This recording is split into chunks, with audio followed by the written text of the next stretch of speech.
전주농협 조합장이 당선 무효형을 선고받았습니다.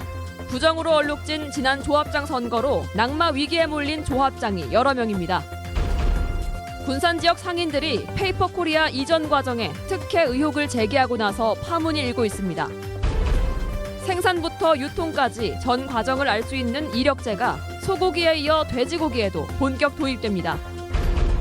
천연 기념물이자 멸종위기종인 뜸부기를 익산의 한 논에서 전주 MBC 카메라가 포착했습니다.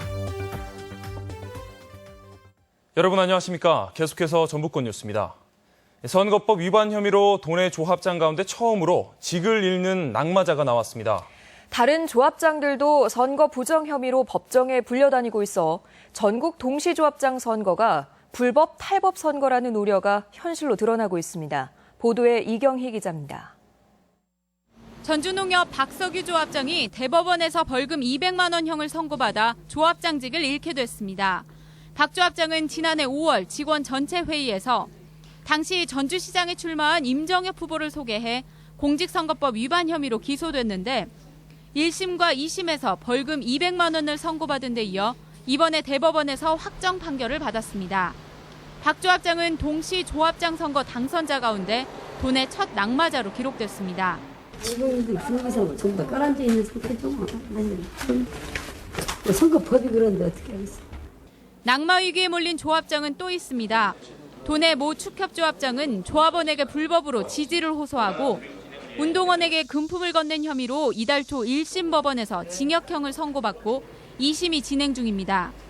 그 밖에도 지난달 모 원예농협조합장이 불법 기부 혐의로 재판에 넘겨진 것을 비롯해 모 축협조합장은 구속 수사를 받고 있어 도내 조합장들의 무더기 낙마도 우려되고 있습니다.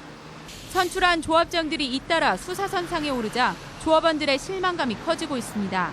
비리나 이런 것에 연루돼가지고 조합장을 그만둔다거나 조합원들은 실망도 크고 그 사람에 대한 믿음도 잊어버리고 조합장 선거의 투명성을 높이겠다며 선관위 주관으로 치러진 전국 동시선거가 금권 불법 선거의 후유증을 짙게 들이우고 있습니다. MBC 뉴스 이경입니다. 롯데아울렛 입점에 반대하는 군산 지역 상인들이 페이퍼코리아 공장 이전과 관련해 특혜가 이루어졌다며 주민감사를 청구하겠다고 나섰습니다. 이에 대해 군산시는 정당한 절차에 따라 추진해왔고 앞으로도 특혜 소지는 없을 것이라고 밝혔습니다. 정진호 기자가 보도합니다. 군산 아울렛 입점 저지 비상대책위원회가 페이퍼코리아 공장 이전과 관련해 불편한 진실을 고발한다고 선언했습니다. 악취 민원 해소와 동군산 발전이라는 공익사업의 취지가 변질됐고 설명회나 공청회 같은 추진 절차가 미흡했다고 지적했습니다. 특히 페이퍼코리아의 이전 비용이 과다하게 산출됐고 토지의 시세 차익과 사업 수익만으로 이전 비용을 마련하도록 특혜가 이루어졌다고 주장했습니다. 상업용지 가운데 2만여 제곱미터를 다른 지역과 비교할 때 턱없이 낮은 가격으로 롯데쇼핑과 특혜성 매매 계약이 체결됐다며 목소리를 높였습니다. 페이퍼코리아의 이전 사업이 불의와 편법, 특혜 등 이해하기 어려운 군산시의 행정일을 고발하고 규탄하고자 합니다. 비상대책위는 주민 감사를 청구하겠다고 밝혔습니다. 감사 청구를 통해서 그 부분은 자료를 확보를 할 거고요. 검찰에도 이 부분에 관해서는 제소를 해볼 그런 의향을 저희들은 가지고 있고 추진하고 있습니다. 이에 대해 군산시는 그동안 추진 과정에서 법무법인과 회계법인의 검토를 거쳤고 공장 이전 추진위원회의 의견을 따랐기 때문에 전혀 문제될 것이 없다고 밝혔습니다. 이전 비용도 추진 과정에서 분기마다 점검하는 등 앞으로도 특혜의 소지는 없을 것이라고 못 박았습니다. 충분한 제도적 장치를 마련했고 법률적 검토를 거쳤기 때문에 앞으로도 사업 진행 과정에서 발생되는 특혜 의혹에 대해서도 충분히 검증을 해서 군산 지역 상인들의 대형 아울렛 입점 반대 움직임이 공장 이전과 관련한 특혜 논란으로 번져갈 조짐을 보이고 있습니다. MBC 뉴스 정진호입니다. 전북교육청이 올해 누리과정 예산 편성 방침을 재차 확인했습니다. 지방채 발행 여부는 미지수이지만 어떻게든 누리 예산은 편성하겠다는 입장입니다. 보도에 강동엽 기자입니다. 문재인 새정치연합 대표와 면담한 뒤 누리과정 예산 지원 방침을 밝힌 김승환 교육감. 전북교육청은 지방채를 포함한 다양한 가능성을 검토해 올해 누리과정 예산은 반드시 해결하겠다는 입장을 재차 확인했습니다. 우리 교육청은 올해 어린이집 누리과정 예산을 분명히 편성해서 이 문제를 해결하도록 하겠습니다.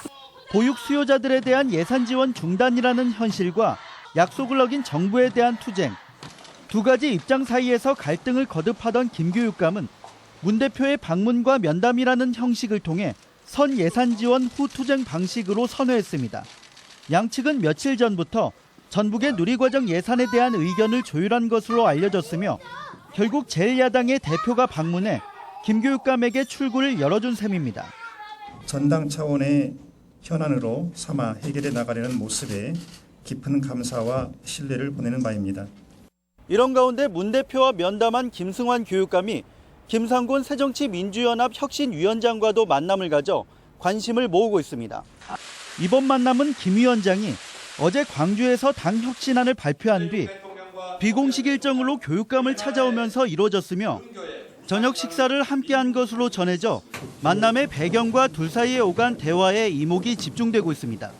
이에 대해 도교육청 관계자는 양측이 진보 교육감으로서 예전부터 쌓은 친분으로 만났을 뿐이라고 밝혔습니다. MBC 뉴스 강동엽입니다. OCI 군산공장의 유독가스 누출 사고와 관련해 환경부가 조사에 나섰습니다.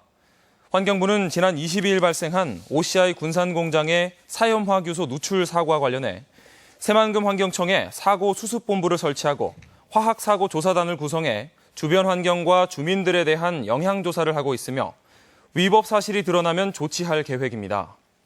한편 전북환경운동연합과 군산생태환경시민회의는 성명을 내고 군산에 등록된 화학업체가 85곳에 달한다며 안전대책과 위기관리 대응 시스템을 마련하라고 촉구했습니다. 쇠고기 이력제는 대부분 잘 알고 계셔도 돼지고기 이력제는 생소한 분이 많으실 텐데요. 이달 말 위반 업소에 대한 행정처분 시행을 앞두고 얼마나 잘 지켜지고 있는지 실태를 미리 점검해봤습니다. 박찬익 기자입니다. 대기업이 운영하는 슈퍼마켓의 정육 매장입니다. 이력 번호가 표시되어 있는 쇠고기와 달리 일부 돼지고기에는 이력 번호가 쓰여 있지 않습니다. 했었어요. 원래 휴대만 하더라도 했는데 어제가 저희가 돼지 잡는 날 행사를 했어요. 해가지고 섞일까 봐서. 돼지고기 이력제는 이미 지난해 말부터 시행되고 있지만 제대로 알고 지키는 곳은 그리 많지 않습니다. 쇠고기 이력제를 통해 고기를 고르는 소비자들도 돼지고기에 대해서는 알지 못합니다. 여기 이력 번호 있잖아요. 아, 모르셨어요, 전혀? 예. 쇠고기와 마찬가지로 돼지고기 이력제도 사육부터 도축, 유통, 가공까지 모든 정보를 확인할 수 있어 소비자들이 정보를 알고 선택할 수 있으며 위생 문제에도 신속한 조치가 가능합니다. 한 마리씩 관리하는 쇠고기와 달리 돼지고기는 농장 단위로 식별번호가 부여되는 차이점이 있습니다. 당국은 이달 28일부터는 이력제를 표시하지 않을 경우 단속한다는 방침입니다. 27일까지는 그 과태료 부과 없이 지도로 했지만 28일부터는 이력 표지를 안 지킬 때는 과태료 부과를 할 것입니다. 다만 소량으로 고기를 공급받는 소규모 정육점들은 여전히 이력제 시행에 불편함을 호소하고 있어 개선책 마련이 필요해 보입니다. MBC 뉴스 박찬익입니다. 오빠 생각이라는 동요에도 등장해 우리에게 친숙했던 뜸부기. 최근에는 쉽게 볼 수 없는 새가 됐는데요. 천연 기념물이자 멸종 위기 동물인 뜸부기가 익산의 한 논에서 저희 MBC 카메라에 포착됐습니다. 김하연 기자가 보도합니다. 볕님마다 이슬이 채 마르지 않은 아침, 한적한 농촌에 뜸부기 소리가 울려 퍼집니다. 한참 후 이마에 붉은 판을 세운 수컷 뜸부기가 모 사이로 고개를 내밉니다. 먹이를 찾으랴 깃털 손질하랴 노란 부리를 쉴 새 없이 움직입니다. 벼가 저렇게 우거진 속에서 뜸부기가 우르니까 잘 안 보여요. 소리만 듣고 뜸부기다. 오랜만에 그 뜸부기를 이렇게 그 소리를 들으니까 신기하기도 하고. 주위를 경계하던 뜸부기가 조심스레 두 귀로 나오자 긴 다리와 갈색 날개, 회색빛 풍채가 드러납니다. 옆논 모의 키가 작아 숨기에 마땅치 않은지 이내 되돌아갑니다. 뜸부기는 산란기에 우리나라를 찾는 여름 철새입니다. 뜸부기는 70년대까지만 해도 우리나라 농촌에서 흔히 볼 수 있었지만 농약 사용 등으로 서식지가 훼손되면서 지금은 보기 힘든 희귀한 새가 됐습니다. 지난 2005년에 천연기념물로 3년 전에는 멸종위기 야생동식물 2급으로 지정됐습니다. 충남 서산 등 일부 지역에서만 소수 개체가 발견되고 있습니다. 이 새가 온다고 하는 거는 그만큼 논 생태계가 좋다는 얘기죠. 그러니까 그거를 우리가 다시금 복원을 시킨다면 더 많은 뜸부기도 올 거고 또 다른 생물들도 더 많아질 거고. 많은 사람들이 아직 기억하고 있는 뜸부기 소리. 우리 농촌에 청명한 그 울음이 다시 울려 퍼지기를 기대해 봅니다. MBC 뉴스 김하연입니다. 메르스 사태가 소강 상태를 보이면서 도내 관리 대상이 50명 수준으로 줄었습니다. 전라북도 보건당국은 잠복기간 경과로 오늘 도내에서 19명이 관리 대상에서 해제돼 전체 관리 대상이 58명으로 감소했다고 밝히고 다음 주 초면 나머지 관리 대상도 모두 격리에서 해제될 것으로 전망했습니다. 한편 메르스로 전북대 병원에 입원 치료 중인 김제의 50대 남자는 상태가 호전돼 조만간 퇴원도 가능할 것으로 예상되고 있습니다. 탄소 산업에 특혜를 주는 조례가 제정돼 논란이 일고 있습니다. 전라북도는 어제 기업 및 투자 유치 촉진 조례가 도의회를 통과했다고 밝히고 탄소 기업과 RCT 기업, 유턴 기업의 경우 1억 원 이상 투자하고 5명 이상 고용하면 투자금의 10%를 보조금으로 줄 수 있게 됐다고 밝혔습니다. 하지만 나머지 제조업체의 경우 10억 원 이상 투자, 20명 이상 고용 시에만 보조금을 받을 수 있어 전략산업이라는 이유로 과도한 특혜가 주어지는 것 아니냐는 지적이 제기되고 있습니다. 전북지방에는 내일부터 장마가 시작될 예정입니다. 전주기상대에 따르면 오늘 제주도에서 올라오는 장마 전선이 내일 오후부터 도내에 영향을 끼쳐 모레 오전까지 20에서 40mm의 장맛비를 뿌리겠습니다. 이번 장마는 평년과 비슷한 시기에 시작돼 한 달가량 이어지겠으며 이 기간에 350mm 안팎의 비가 내릴 것으로 전망돼 산사태나 축대 붕괴 등 피해 예방을 위한 대비가 필요합니다. 지적공사가 국토정보공사로 이름을 바꾸고 새롭게 출범합니다. 한국국토정보공사는 오늘 전북 혁신도시 본사에서 출범식을 열고 지적 측량에 머물던 과거와 달리 입체적인 국토공간 정보 제공을 통해 대국민 서비스와 사업 역량을 더욱 강화하겠다고 밝혔습니다. 정원 3,700명으로 전국에 179개 지사를 두고 있는 국토정보공사는 현재 인터넷 포털 사이트가 제공하는 3차원 공간정보 시스템 구축으로 해외 진출도 추진한다는 계획입니다.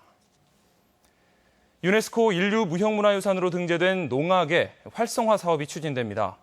전라북도는 지난해 10월 한국농악이 인류 무형문화유산으로 등재돼 세계의 주목을 받고 있다며 4억여 원의 예산으로 농악 전수교육 조교 활동비 지원과 시군 농악 기록화 사업을 추진한다고 밝혔습니다. 특히 10월 초에 김제 지평선 축제와 연계한 유네스코 인류 무형유산 등재 1주년 행사를 열어 전라북도를 한국농악의 1번지로 육성한다는 계획입니다. 전주 한옥마을이 슬로시티로 재지정될 가능성이 높은 것으로 전해졌습니다. 전주시는 최근 이탈리아 아비아떼그라소에서 열린 국제 슬로시티 시장총회에서 오는 2020년 전후에 개최될 총회 개최지로 전주가 거론됐다며 오는 11월 국제 슬로시티 심사에서 한옥마을이 재지정될 가능성이 높아졌다고 설명했습니다. 국제 슬로시티는 전 세계적으로 30개국, 208개 도시가 회원 도시로 참가하고 있습니다. 전라북도 시장군수협의회가 메르스로 인한 지역경제 파장을 최소화하는 대책을 추진하자고 의견을 모았습니다. 도내 10개 시군의 단체장들은 남원시청에서 회의를 갖고 메르스 사태가 진정 국면이지만 그로 인해 침체된 지역경제를 되살리고 메르스 조기 종식을 위해 지혜와 역량을 모으자고 밝혔습니다.